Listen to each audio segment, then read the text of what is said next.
두 물체가 접촉하여서 서로 눌릴 때, 그럴 때 점접촉이나 선접촉이 이론적으로는 점접촉이나 선접촉인데, 눌리면 변형이 일어나서 면접촉으로 바뀌게 되고, 그 두 물체에는 3차원의 응력 상태가 발생되게 되거든요. 대표적인 예가, 그러니까 우선 이제 개념을 설명하면, 구하고 구가, 이게 구예요, 구. 구가 서로 이렇게 맞닿아 있는 상태에서 F라는 힘을 위아래에서 줘서, 그래서 딱 누르면, 그러면 이제 원래는 이게 구니까 여기 점접촉이어야 되잖아. 점접촉이 아니고 여기에서 이제 누르면 변형이 일어나니까, 그래서 거기 면 요런 식의 그 접촉면이 발생이 돼 갖고, 접촉면에 여기 EA라는 크기의 그런 접촉면이 발생되고, 그래서 거기에 이런 식의 이 압축 응력이 발생이 되는 거죠. 그래서 이런 문제에 대해 살펴보려고 하는 거예요. 그래서 이제 구인 경우는 이런 문제가 어디서 발생되느냐 하면은, 여기 보면은 롤링 베어링, 베어링에서 베어링과 베어링이 접촉한다든지, 뭐 이제 눌린다든지, 뭐 이런 문제, 또는 사실 이런 구와 구가 접촉하는 것보다 더 흔히 발생되는 경우는 실린더와 실린더예요. 실린더와 실린더가 이렇게 누르면, 그러면 여기 원래는 이론적으로 선접촉이어야 되잖아. 근데 이제 하중이 작용하니까 이제 면접촉이 되는 거죠. 그래서 이 B만큼의 폭을 갖고, 길이는 요 L만큼의 길이를 갖는 그런 직사각형 면적이 접촉이 되면서, 이제 응력이, 여기 서로 누르는 압축 응력이 작용하겠죠. 그런 문제예요. 그래서 이거에 해당되는 거는 이제 여기 많은 예들, 휠하고 레일, 기차 바퀴하고 레일하고 의 접촉 관계.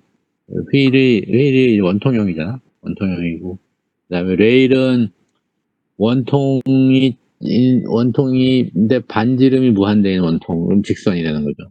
그래서 그 사이의 접촉이라든지, 그 사이의 접촉을 그 원통 두 개의 접촉 문제로 생각할 수가 있어요.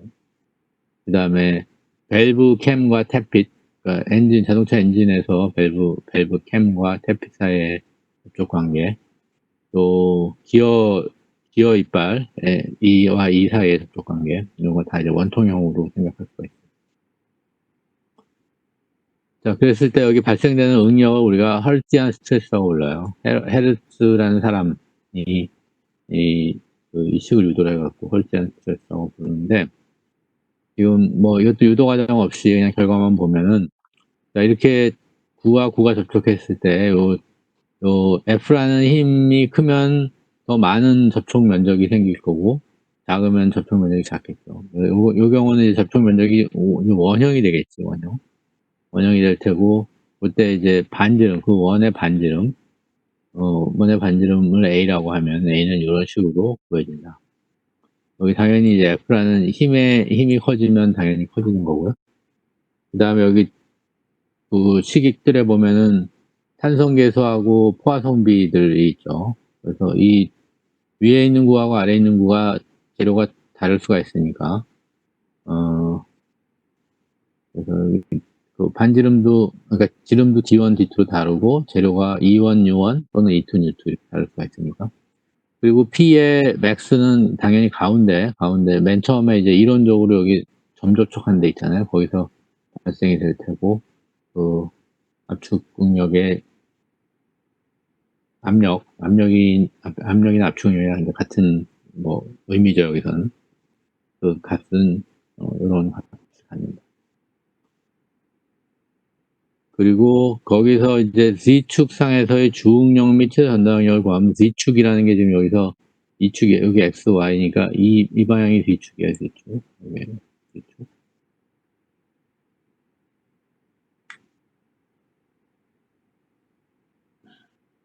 이 축이 요거죠. 이 축, 요거. 그러니까 접촉점에서부터 안쪽으로 들어가면서, 재료 안으로 파고 들어가면서 응력 분포가 어떻게 되는지 한번 살펴보면, 그래서 Z축상에서 이제 들어가면서, 접촉점에서 안으로 들어가면서 주응력하고 최대 전달력을 그려본 거예요. 그래서 여기서 뭐 시그마 Z하고 시그마 X, 시그마 Y 이때는 이제 전달력 타워 XY 이런 거는 발생되지 않으니까 그래서 요것들이 주응력이에요. 주응력들 그려보면 이렇게 되고 그거 갖고 타우를 구해보면 타우 맥스를 구해보면은 요렇게 분포가 타워 맥스 여기서 뭐 그 구하는 과정식들은 여기 나와 있는데요. 하여간 분포가 이런 식으로 돼 갖고 이 접촉점인 Z가 0인 데가 접촉점인 거야. Z가 0인 데가 여기가 접촉점인데 그 0.55A 보다 약간 적은데 0.45A나 48A나 뭐 이 정도 되는 접촉점이 약간 들어가서 전달 능력이 최대값이 된다. 그래서 우리가 이게 이제 금속인 경우에는 전달 능력이 항복을 일으키잖아요. 그리고 거기에서 이제 그 전달 능력이 제일 큰데 거기가 이제 취약한 거죠. 그래서 접촉점 약간 아래에서 발생하는 최대 전달 능력이 타워 맥스의 최대값, 타워 맥스가 거기서 제일 커진다는 거죠. 거기가 이제 취약한 거고 거기서 이제 균열이 생겨서 피로 파괴가 발생되는 그런 원인이 된다. 이런 거를 알 수가 있고요. 실제 이제 실험에서도 그렇게 관찰이 되고 있어요. 자, 이거는 이제 아까 얘기한 것처럼 실린더예요. 실린더 문제에서 마찬가지로 이때는 이제 접촉 면적이 직사각형 면적이 될 거고 그때 폭은 2B가 되는데 그 B 값은 이와 같은 식으로 계산이 된다. 그리고 최대값은 당연히 가운데 적용할 텐데 그렇게 되고요. 아까 얘기한 것처럼 휠하고 레일 사이의 관계 이거를 D2를 무한대로 보내면 여기가 이렇게 쫙 플랫해지는 거죠. 그러면 이제 바퀴가 레일 위를 굴러가는 그런 문제가 되는 거죠. 여기서도 이제 Z축상의 응력들을 이제 구해보면 이제 이런 형태가 되고 타워 맥스가 이때도 마찬가지로 B보다 약간 작은 이 정도에서 최대값이 제일 큰 값을 가져요. 거기가 제일 취약한 거죠. 자, 이렇게 해서 2장을 마치고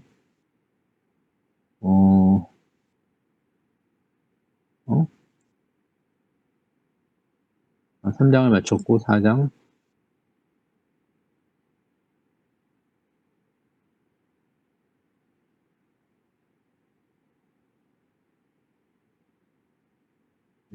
사장을 보이는데 사장은 처짐과 강성에 대한 얘기예요. 이것도 이제 고척학에서 나온 내용들이 많이 있고 그렇지 않은 부분도 설명을 할게요. 우선 강성이라는 말이 좀 생소한 사람이 있다면 좀 이 기회에 확실하게 알아두는 게 좋은데 강성과 강도는 전혀 다른 거예요. 강도는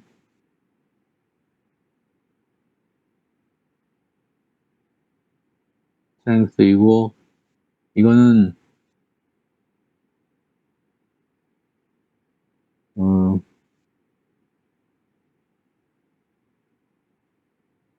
파손 되기까지 받을 수 있는 힘 또는 응력을 얘기하는 거죠. 그래서 어떤 물체가 있는데 그 물체의 강도가 얼마냐라고 얘기하면 그 물체가 얼마만큼의 하중을 받을 수 있는지 그 힘을 얘기할 수도 있고 또는 재료로 말하면 응력 개념으로 얘기하면 예를 들면 항복 강도 그러니까 항복이 되면 이제 더 이상 못 쓴다 생각하면 항복 강도 아니면 이게 부서져지면 못 쓴다라고 생각할 때는 인장 강도 이런 표현들을 쓰죠. 뭐 잘 아는 것처럼 시그마 엡실론 선도에서 그 인장 시험 했을 때 시그마 엡실론 선도가 예를 들면 이렇게 된다고 할 때 요 값이 인장 강도죠.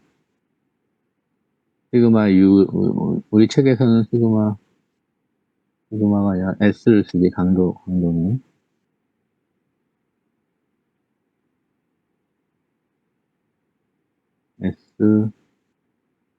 SU를 썼죠. SU. 그 다음에 항복 강도는 여기서 이제 항복이라잖아. 그래서 SY. 이렇게. 이게 강도의 개념이고요. 강성은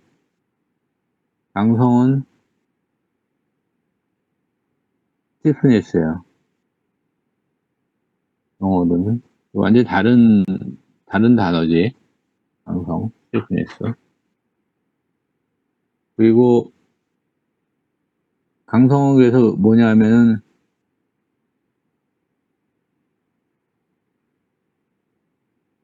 하중에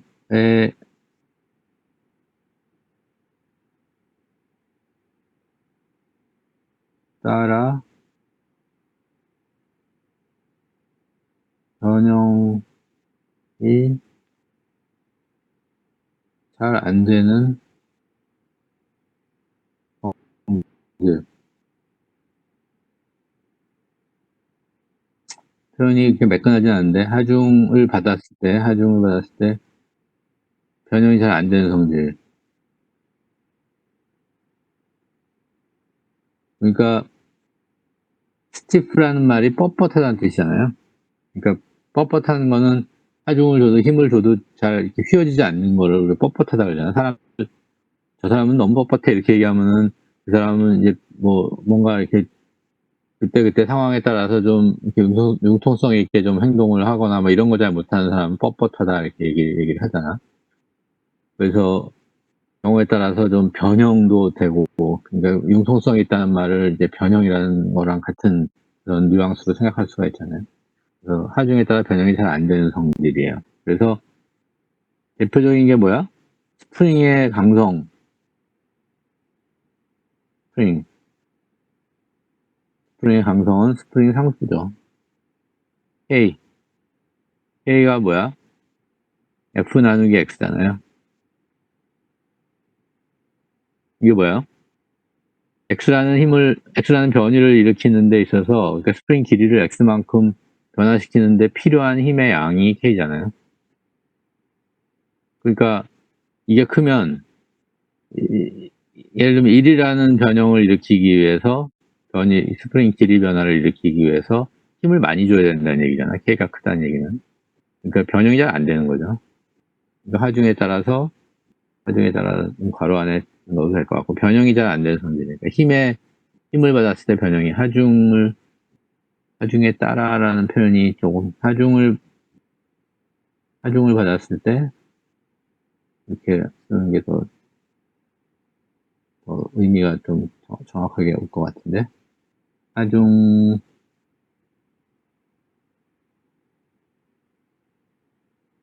받았을 때 변형이 잘 안 되는 성질. 그래서 예를 들면 스프링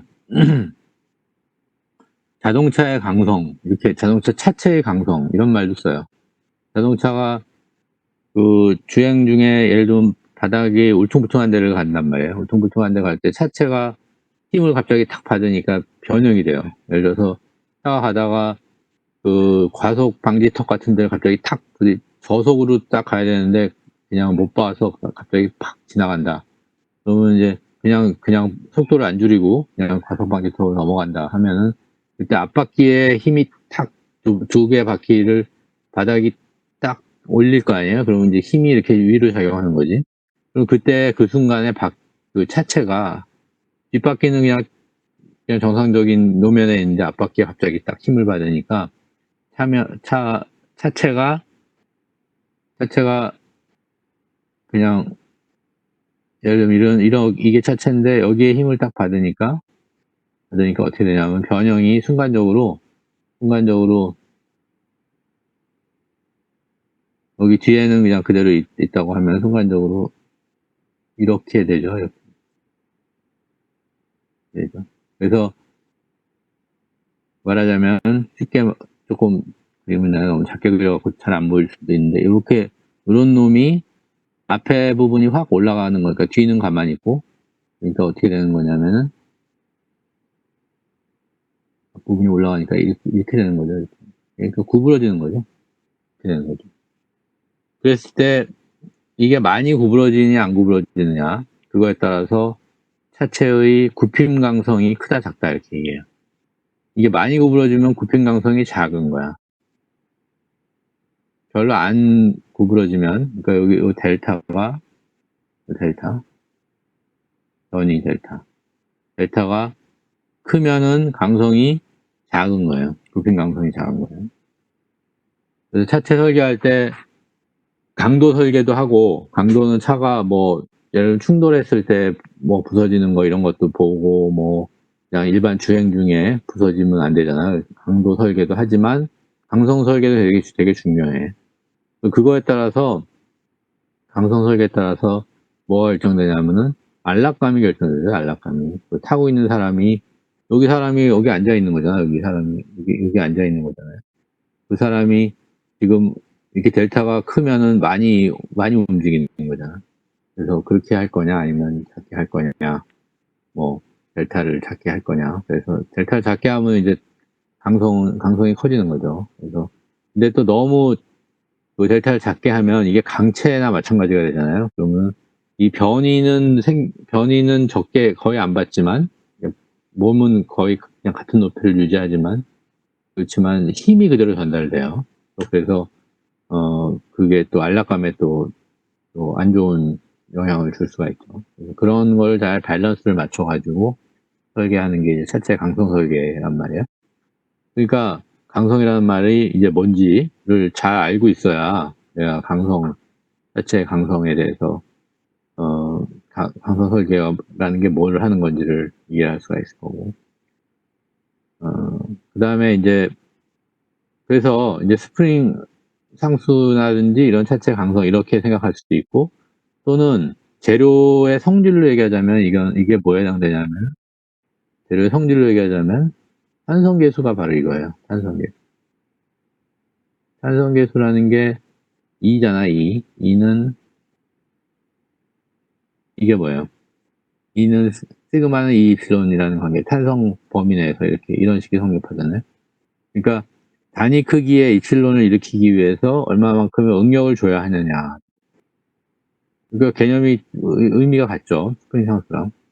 단위 크기의 변형을 일으키기 위해서 변형률을 일으키기 위해서 얼마만큼의 응력을 줘야 되는 응력에다 면적 곱하면 힘이니까 단위 크기의 변형을 일으키기 위해서 얼마만큼 힘을 줘야 하느냐 그런 거잖아요. 그래서 이 값이 크면 찝수한 거예요. 강성이 큰 거예요. 잘 뻣뻣해서 변형이 잘 안 되는 거지. 그러니까 이거는 파손하고 아무 상관이 없는 얘기지. 파손하고 상관이 없고 하중과 변형 사이의 관계예요. 강성은. 그리고 강도는 그냥 힘이나 응력 자체의 값인데 얘가 파손되는 그 한계값 이걸 넘어가면 파손된다라는 거예요. 이거는 변형하고 아무 상관없는 얘기거든요. 그래서 강도라는 개념과 강성이라는 개념은 전혀 다른 개념이에요. 이걸 헷갈리면 안 돼. 전에 뭐 현대자동차에서 뭐 신입사원 면접할 때 이걸 물어봤다는데 대답을 우리 졸업생 중에 잘 못했나 봐. 전혀 못한 건 아닌데 강성이 뭐냐고 했더니 그냥 탄성계수 2를 강성이라고 한다. 그냥 거기까지만 답을 했나 봐요. 자동차 그거는 이제 뭐 그것도 맞는 말이긴 한데 그거는 인제 재료의 성질 관점에서만의 얘기고 어떤 구조물이나 기계를 만들었다고 할 때는 이제 개념을 좀 더 지금 얘기하는 것처럼 차체 강성 이런 거 얘기하는 거 또는 스프링 상수 얘기하는 것처럼 이렇게 설명할 수 있어야 되죠. 근데 그게 이제 뭐 우리 수업 시간에 다 배운 개념들이잖아. 그런 거를 평소에 이렇게 잘 알고 있으면은 뭐 문제가 없는데 나중에 또 뭐 면접 시험 공부한다고 따로 또 공부하고 항상 그런 게 문제예요. 평소에 좀 관심을 갖고 이렇게 해 두면 나중에 훨씬 수월하죠. 자 그다음에 이제 그래서 스프링 강성에 대한 얘기가 나오는데 스프링 강성은 우리가 잘 아는 일반적으로는 F는 KY 해 갖고 리니어 스프링 이거에 대해서 많이 알고 있는데 경우에 따라서는 넌리니어 이 F하고 힘과 변이 사이의 관계가 이렇게 위로 올라가는 점점 증가하는 이런 방향이 되거나 또는 감소하는 이런 방향이 이런 식의 넌리니어 거동을 보일 수도 있다라는 거예요, 재료에 따라서는. 그래서 지금 여기서 보면 이 길이가 딱 이게 한정이 돼 있으면 예 이게 직선인데 지금 여기 요 두 번째 그림은 뭘 보여주고 있냐면은 이렇게 여기 원통으로 돼 있잖아. 원통으로 돼 있으면 힘을 받으면 인제 여기 점선 모양으로 되면 어떻게 돼요? 요 지금 보가 지금 스프링 역할을 하는 거야. F라는 힘을 받았을 때 변이 F와 Y 사이의 관계를 지금 보는 거니까 스프링 역할을 하는 건데 요 두 번째 경우는 어떻게 돼요? 이 스프링 역할을 하는 이 보의 길이가 짧아지잖아요. 짧은 보가 되니까 긴 보는 훨씬 변형이 잘 되잖아, 짧은 보보다. 근데 이게 점점 짧아지니까 점점 스프링 상수가 증가하는 거죠. 점점 더 강성이 스티프해지는 거죠. 그래서 이렇게 되는 거고. 그다음에 오른쪽에 있는 것 같은 경우는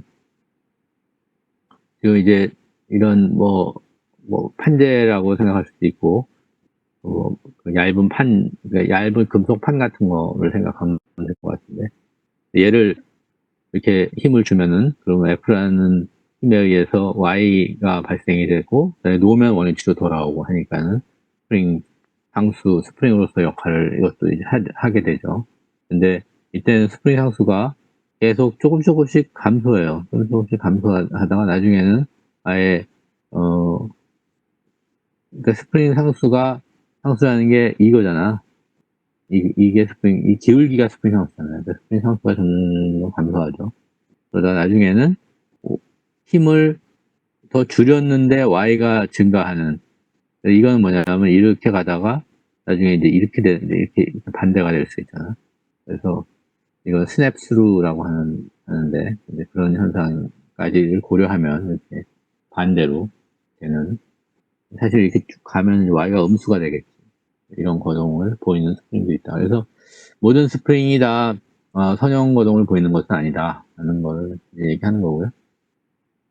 그다음에 굽힘 모멘트에 의한 변형, 보의 처짐 구하는 거. 이게 이 식 우리가 많이 썼죠. EI 곱하기 Y 2차 미분은 MX다. 그래갖고 이 Y 구하는 거 이거 고척학에서 12장인가요? 거기서 많이 썼던 거고. 그래서 이게 여러 가지 방법으로 이제 그런 거 구하는 거, 특이 함수를 이용해서 구하는 거, 이거 다 고척학에서 다 배운 내용이죠. 또 변형 에너지를 이용해서 카스틸리아노 정리로 처짐 구하는 거, 이런 것도 카스틸리아노 정리 나오죠. 이런 거 우리 다 배운 거예요. 넘어가고, 그 다음에 그걸 이제 곡선보에다 적용하는 거, 곡선보에서, 예를 들면 이런 곡선보에서 F라는 힘을 주면은 변형이 얼마나 생기느냐, 좀 계산이 복잡하지만, 기본적으로 같은 원리를 이용하는 거예요. 그 다음에 이제 이쪽에 와서, 여기 이제 그 좌굴 있죠. 기둥의 좌굴, 압축 하중을 받는 기둥의 좌굴. 여기서 이제 기둥의 좌굴 문제는 고척에서 배운 것처럼 이 하중값 P 값이 P에 PCR 크리티컬 하중이 있어갖고 PCR 이상을 주면 기둥이 불안정해지면서 이제 좌굴이 일어나잖아요. 그래서 그 PCR 값이 중요한 거죠. 이 L제곱분의 파이제곱 EI 이렇게 고척하게 살짝 배운 거죠. 근데 이제 그 위아래 지지 조건이 핀일 때는 이제 이 식을 쓰면 되는데 그렇지 않을 때, 그러니까 예를 들면 여기 핀 고정이라든지 그 다음에 여기 자유단이고 고정이라든지 또는 이건 뭐예요? 이거는 같은 거 아니야? 이거 고정이구나. 이거 고정이네요. 네. 여기요. 이게 핀 고정이고 이건 자유 고정이고 이거는 고정이고 그런 경우에 그거에 따라서 여기 앞에 개수를 곱하는 거 그런 걸 다 배웠죠. 일반식은 이렇게 C가 이제 조건에 따라서 C를 아까 얘기한 그 네 가지 경우에서 C가 1, 4, 4분의 1, 2 이런 것들을 쓰면 된다는 거죠. 배운 내용이고 그리고 고척화에서 이제 우리가 또 배웠던 게 뭐냐면은 그게 이제 그렇게 구한 공식이 오일러 공식이란 말이에요. 그래서 오일러 공식으로 보면은 시그마 CR은 PCR 나누기 A 해갖고 이제 그래프를 그려보면은 여기 이런 곡선, 여기 오일러 커브라고 하는 이런 곡선으로 이렇게 나오게 되거든요. 그런데 이 시그마 CR이 항복력보다 클 수는 없잖아. 그래서 이거보다 작거나 같아야 된다는 거죠. 그래서 여기서 시그마 Y를 우리 이 책에서는 SY라고 지금 부르고 있습니다. S라고 바꿨으면 SY. SY라는데 수평선을 딱 커서 이 커브를 이제 이 위에서는 이 커브를 오일러 커브를 안 쓰는 거죠. 그래서 공책학에서는 이렇게 배웠어요. 이렇게 하고 이상기둥에 있어서 이제 발생될 수 있는 그 시그마 CR의 값은 이렇게 된다. 그래서 여기를 경계로 해서 Q점을 경계로 해서 Q점이라고 하는 건 이제 시그마 CR 이렇게 구한 거, 요 놈이 이퀄 SY가 되는 그런 세장비 L 오버 K라는 게 이제 기둥이 있으면 기둥에 P가 작용하는 거죠. 요 길이가 L이고, 그 다음에 K는 그 단면에 그 뭐죠? 회전 반경이라고 부르는 건데, K는 단면의 크기라고 생각하면 돼요.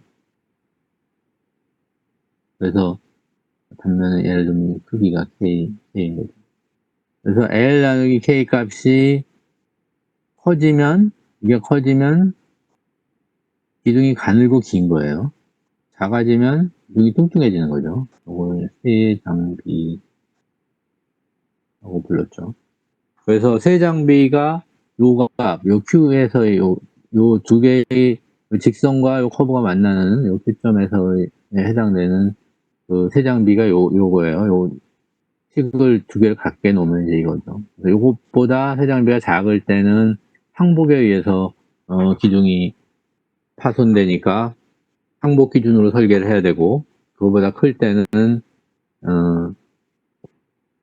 오일러 커브 좌골 기준으로 설계를 해야 되고, 뭐 이런 거를 우리가 배웠었죠. 그런데 실제로는 여기서부터가 새로운 내용이에요. 실제로는 뭐냐면은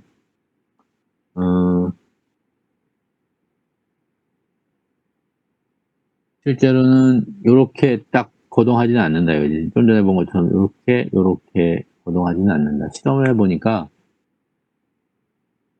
이게 예를 들면 기둥이 파손되는 게 여기까지, 예를 들면 이런 조건에서 파손이 안 되냐 하면 그렇지 않더라고요. 파손이 되더라는 거죠. 그래서 이 여러 사람들이 여러 가지 자기 이름을 붙인 이론들을 냈는데, 그 중에서 이 책에서 그러니까 잔슨이라는 사람이 제안한 포물선식을 우리 책에서 쓰겠어요. 그 외에도 테트마이어나 랭킨이나 이런 사람들이 식을 제안을 했는데, 그래서 우리는 이제 어떻게 할 거냐면은 기둥의 좌굴에 있어서는 세장비가 요 값, 여기 T점이 있는데요. T점이 뭐냐면은 여기 파라볼릭 커브 있잖아요. 점선으로 되어 있는 파라볼릭 커브. 요게 잔슨의 식이에요. 그 커브하고 오일러 커브하고 파라볼릭 커브와 오일러 커브 요 둘이 만나는 점이 T점이야. 그래서 그 점에 해당되는 세장비가 그 K분의 L에 여기 1 이렇게 써 있는데, 그 값보다 K분의 L이 지금 내가 다루는 기둥의 세장비가 K분의 L1 K분의 L1은 어떻게 되는지, 요거 어떻게 구하는지 얘기는 뒤에 나와요. 그거보다 작으면 그러면은 요 존슨의 식을 쓰는 거예요. 존슨이지 않은 포물선의 식을 쓰는 거예요. 1보다 작으면 이 존슨의 식, 요걸 쓰는 거예요. 뭐 정확히 말하면 요 식이에요. 그래서 요럴 때는, 그러니까 if 요러면 요 식을 쓰는 거예요. PCR 값을 이제 이 식에서 구하는 거예요. 그리고 그보다 클 때는 오일러식 인 거죠. 그러니까 K분의 L 1 이럴 때는 오일러식이니까 PCR 나누기 A가 A분의 PCR이 L제곱분의 파이제곱 이하이죠. 여기 그래서 PCR 나누기 A가 요게 되는 거예요. L제곱분의 C 파이제곱 이하이.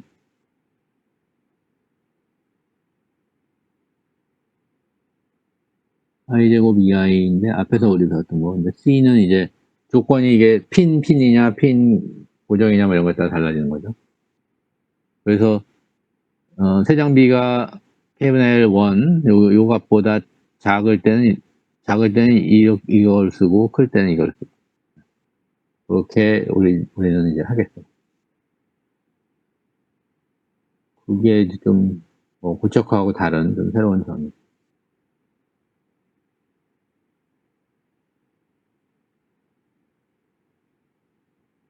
그다음에 이제 탄성 안정성 얘기가 나오는데 이게 좌굴 좀 전에 방금 배운 좌굴이랑 관련이 있는 그런 얘기인데요.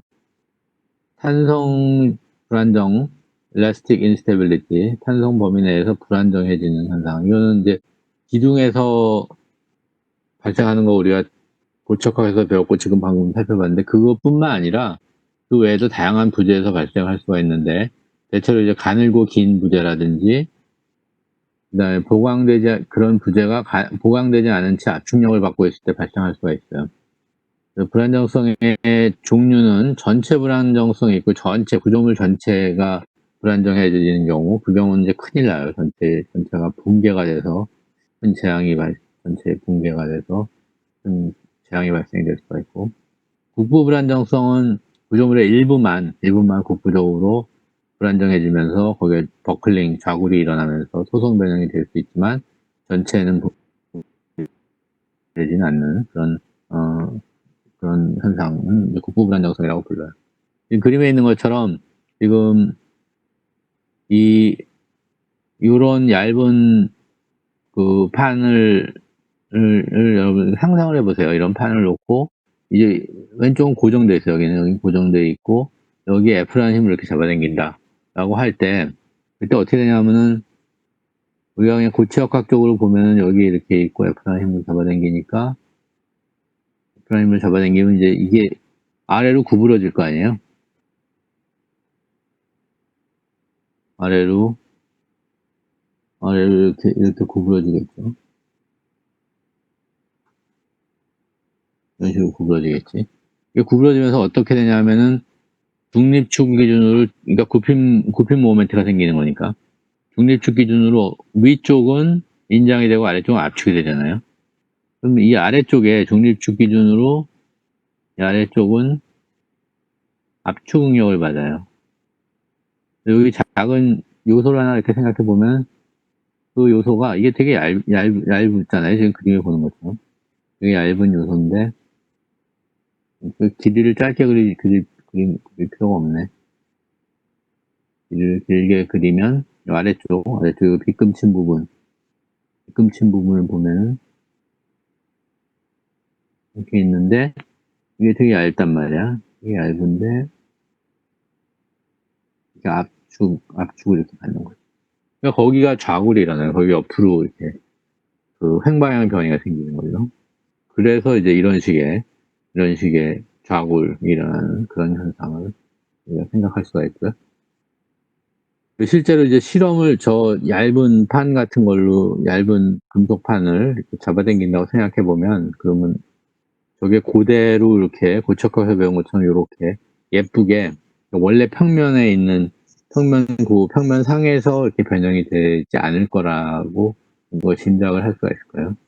짐작이 안 되는 사람은 한번 뭐를 가지고 한번 해보면 좋은데 사실 그 금속 같은 거는 이게 여러분 웬만한 힘을 줘가지고 저런 변형을 관찰하기도 쉽지 않을 테니까 좀 변형이 좀 잘 되는 그런 재료를 갖고 해보면 좋을 것 같아요.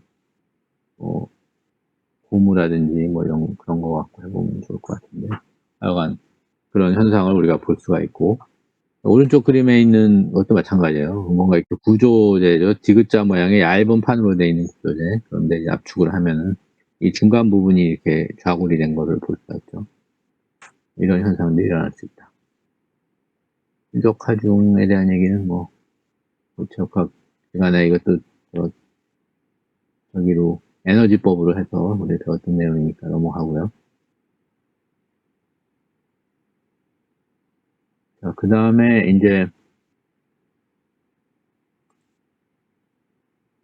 5장, 이제 5장, 6장이 우리 파트 1, 네, 5장, 6장이 남아있는데 5장은 정적 하중에 의한 파손이에요. 그래서 고척학에서 이것도 상당 대부분 배웠던 내용이야. 좀 새로운 내용도 좀 포함되어 있긴 한데 정적 하중에 의한 파손이라는 건 결국 뭐냐면 우리가 아는 그 뭐 트레스카 조건이니 혼 미제스 조건이니 하는 거 있잖아요. 그 항복 조건 파괴 조건이 그것들인데 거기다 플러스 이제 뭐 몇 가지를 좀 더 공부를 하고 그다음에 그 트레스카나 혼 미제스 조건에 대해서도 좀 더 깊이 있게 살펴보려고 하고요.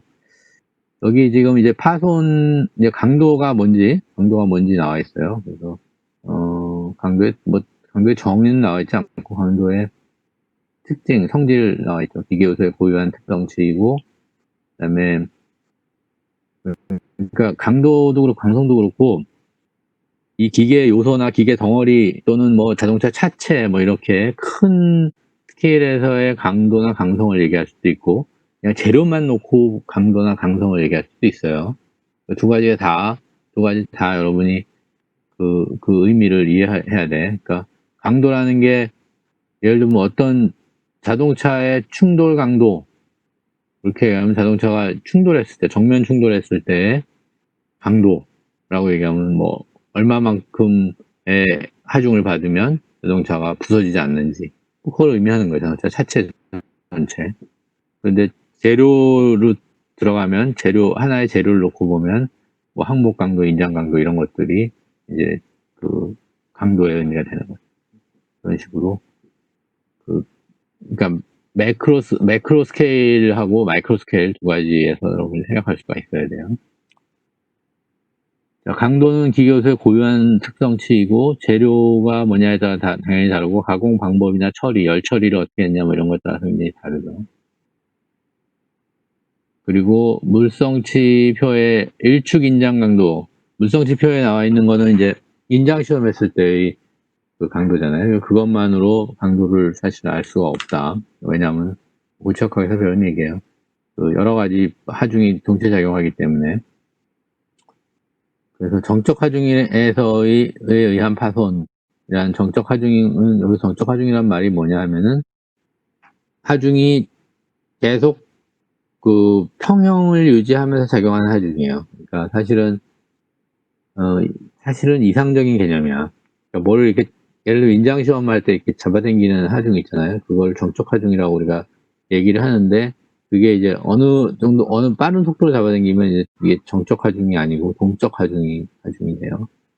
근데 이제 계속 평형을 유지하면서 그러니까 굉장히 천천히 잡아당기는 그런 하중을 얘기한다. 그리고 당연히 크기가 그래서 마지막으로 딱 잡아당긴 상태 있잖아요. 그 상태를 계속 유지하고 있는 게 정적 하중이에요. 크기나 방향이나 작용점이 바뀌지 않는 그런 하중. 그러니까 이게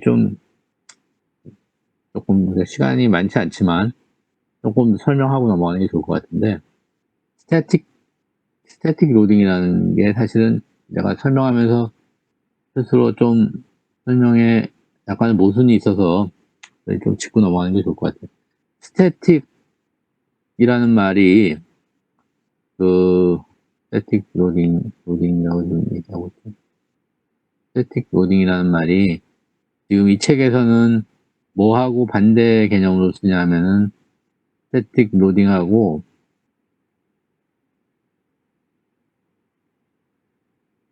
타임 베링 로딩하고 반대 개념으로 쓰고 있어요. 타임 베링 로딩이라는 건 시간에 따라 변하는 하중이라는 거예요. 스태틱 로딩은 그러니까 무슨 뜻이겠어요? 시간에 따라 변하지 않는 일정한 하중. 크기나 방향과 작용점이 바뀌지 않는, 시간에 따라 바뀌지 않는 그런 하중을 스태틱 로딩이라고 하고, 타임 베리잉 로딩은 시간에 따라 바뀌는 거예요. 또는 이거를 피리오딕 로딩이라는 피리오딕 로딩보다 이것도 약간 좀 정확한 표현은 아닌데 사람들이 많이 쓰는 말이니까 그냥 repetitive 또는 repeating.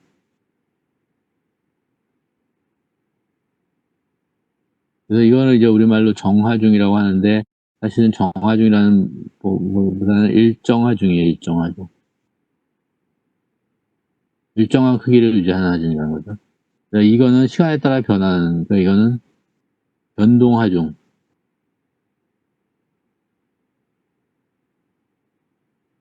이런 의미로 쓰고 있어요. 이 책에서는. 그래서 일정 하중 하에서 파손이라는 거는 항복도 되고 파괴도 되고 그렇죠. 일정 하중 하에서의 파손을 공부하는 게 지금 이 챕터예요. 이게 몇 장이야? 5장. 이게 일정 하중 하에서의 파손을 공부하는 게 5장이에요. 그다음에 변동 하중에서의 파손을 공부하는 게 6장이에요. 그래서 이 둘이 이렇게 다르다는 거고요. 또 문맥에 따라서는 스태틱 로딩하고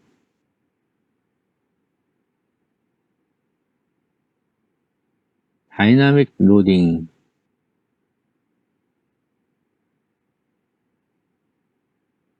이 두 가지를 의미로 서로, 그러니까 두 개가 서로 대조되는 의미로 이렇게 스태틱 로딩이라는 말을 쓰기도 해요. 이때는 이걸 정하중이고요. 사실 번역이 이걸 정하중이라고 번역하면 좀 곤란해. 정하중, 그 다음에 이거는 동하중.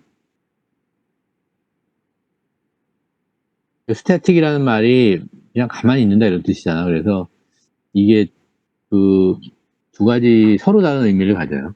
여기서 이렇게 얘기할 때 스태틱 로딩은 하고 다이나믹 로딩은 차이가 뭐냐면은 이거는 하중 속도의 문제예요.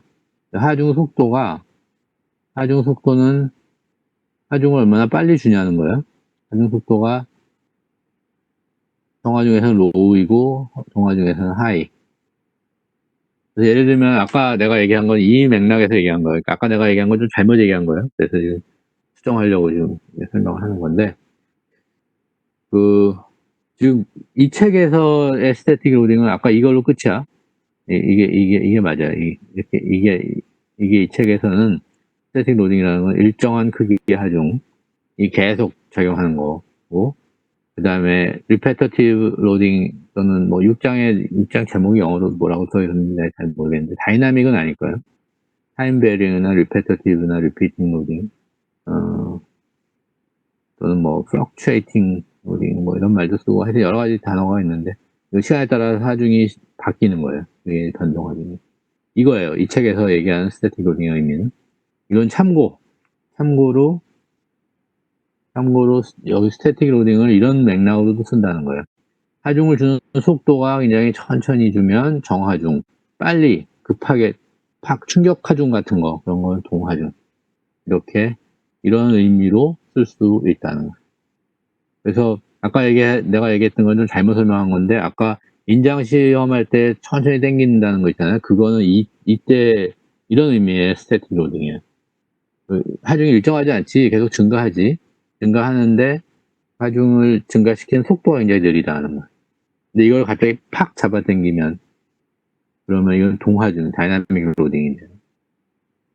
그래서 그 차이가 있다는 거고, 예를 들면 자동차를 테스트를 할 때, 어떤 물체를 테스트를 할 때 하중을 천천히 줬을 때하고 세게 줬을 때,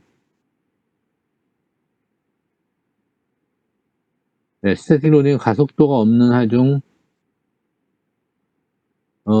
다이나믹 로딩은 가속도가 있는 하중, 그렇게 생각하면 돼요. 가속도가 어,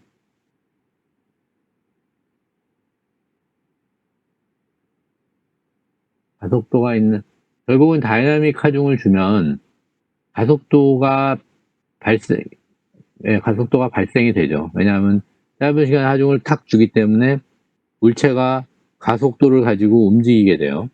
움직이고, 그러니까 변형도 그 F는 시그마 F는 ma라는 그 식에 의해서 그러니까 운동이 발생이 되게 되죠. 근데 여기서 참고해서 스태틱 로딩은 하중을 굉장히 천천히 주는 거기 때문에 순간순간 계속 평형이 이루어지면서 가는 거야. 시그마 F는 이퀄 0이라는 것이 완벽하게는 아니지만 거의 이렇게 완성이 이루어지면서 그 만족이 되면서 하는 거예요.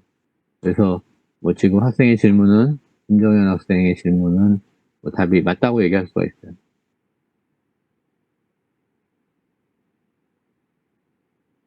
예. 그래서 자동차 시험을 하는데 예를 들어서 그 충돌 시험을 한다든지 이런 건 동하중으로 주는 거야. 하중은 그 짧은 시간에 차에다 큰 힘을 주면서 이렇게 딱 충돌시키는 거잖아요. 그래서 동하중을 주면서 시험을 하는 거고, 스태틱 로딩은 만약에 그 충돌 시험 같은 거를 만약 스태틱 로딩을 한다고 하면은 굉장히 천천히 이렇게 누르는 거지. 그래서 차가 정면 충돌을 한다고 할 때 천천히 누르면 사실은 어떻게 돼요? 차가 그냥 뒤로 밀리겠지. 그죠? 타이어가 미끄러지면서 뒤로 그냥 갈 거예요. 그러니까 얘는 이제 거의 손상을 입지 않을 수 있겠죠.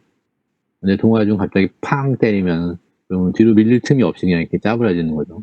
그래서 그 거동이 굉장히 다르게 나타나겠죠. 네. 그래서 다이나믹 그 가속도가 분명히 있는 거죠. 동아중의 경우는. 그래서 그런 이제 근데 스태틱 로딩이라는 말이 그래서 이게 문맥에 따라 좀 다른 의미를 갖는다. 참고로 얘기를 했고요.